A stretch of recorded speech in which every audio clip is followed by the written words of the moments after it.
दिवसभरातल्या मोठ्या टॉप 9 बातम्या। कसब्यातील वक्फ बोर्डाच्या जागेवरून मला त्रास देण्याचा प्रयत्न झालाय, माझ्या पत्नीलाही अटक करण्याचा प्रयत्न केला, रवींद्र धंगेकरांचं वक्तव्य। त्याला अटक करण्याचा प्रयत्न यांनी भरपूर वेळेला केला। हेच आता या सगळ्या प्रक्रिया आता कोणी करतं, प्रक्रियेमध्ये आता तुमचं किती वेळा नाव घ्यायचे तेच। रवींद्र धंगेकरांच्या पत्नीबाबत अटकेची टांगती तलवार तयार करण्यात आली। पत्नीला अटक होण्याच्या भीतीनं धंगेकर शिंदेंच्या शिवसेनेत गेले, संजय राऊतांचा आरोप। धंगेकर यांच्यावरती एक अटकेची तलवार, टांगती तलवार त्याच्यामुळे निर्माण झाली त्यांच्या पत्नीच्या, आणि ती तयार करण्यात आली। संपूर्ण सगळं वातावरण तयार करण्यात आलं की धंगेकरांनी पक्ष सोडा। प्रशांत कोरटकरच्या अंतरिम जामिनाबाबत युक्तिवाद पूर्ण, कोल्हापूर कोर्ट उद्या निकाल देणार। इंद्रजित सावंत धमकी प्रकरणी केलेल्या इतर हस्तक्षेप याचिका कोर्टानं फेटाळल्या। अश्लील कृत्य करण्याआधी गौरव आहुजा आणि मित्राच्या पबमधील पार्टीचं सीसीटीव्ही फुटेज आता पोलिसांच्या हाती लागलंय। दोघांनी अंमली पदार्थ सेवन केल्याचाही पोलिसांना संशय।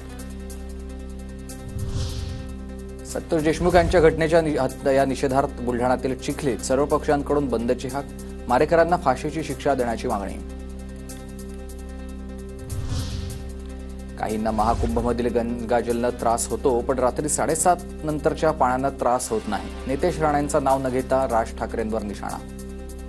कोणत्या महाकुंभ वर काहीतरी टीका टिप्पणी करणार, कोणाला तिथून अचानक खा घ्यायला लागणार, बाकीचं पाणी घेताना खा घेत नाही लाडफेड। पत्रकार तुषार खरात यांना यंत्रणांचा गैरवापर करून अटक केली, संजय राऊतांचा आरोप आहे। आरोप करणाऱ्या महिलेविरोधात मंत्री गोरेंनी हक्कभंग आणावा, राऊतांची जयकुमार गोरेवर टीका। म्हणजे ज्या महिलेने आरोप केले तिच्या विरुद्ध हक्कभंग दाखल करा ना, ती समोरून सांगते तिच्या विरुद्ध हक्कभंग दाखल करा, तो का करत नाही तुम्ही? मिस्टर जयकुमार गोरे आहेत ना ते मंत्री, कोण त्यांचं नाव? गोरेच मला वाटतं। विधिमंडळ चकाचक करताय, पण विधिमंडळात कर्मचारी भरती कधी करणार? हे म्हणजे लग्नात जेवणाला पैसे आहेत पण मंगळसूत्र घ्यायला पैसे नाहीत। सुधीर मुनगंटीवारांचा सरकारला घरचा आहेर। हिंदूंनी हिंदूंकडूनच मटण विकत घ्यावं, नितेश राणेंचं वक्तव्य। काहींना देशाचा पाकिस्तान करायचंय, राऊतांची टीका। तर जिथून घ्यायचंय तिथून मटण घेणार, आव्हाडांचा हल्लाबोल।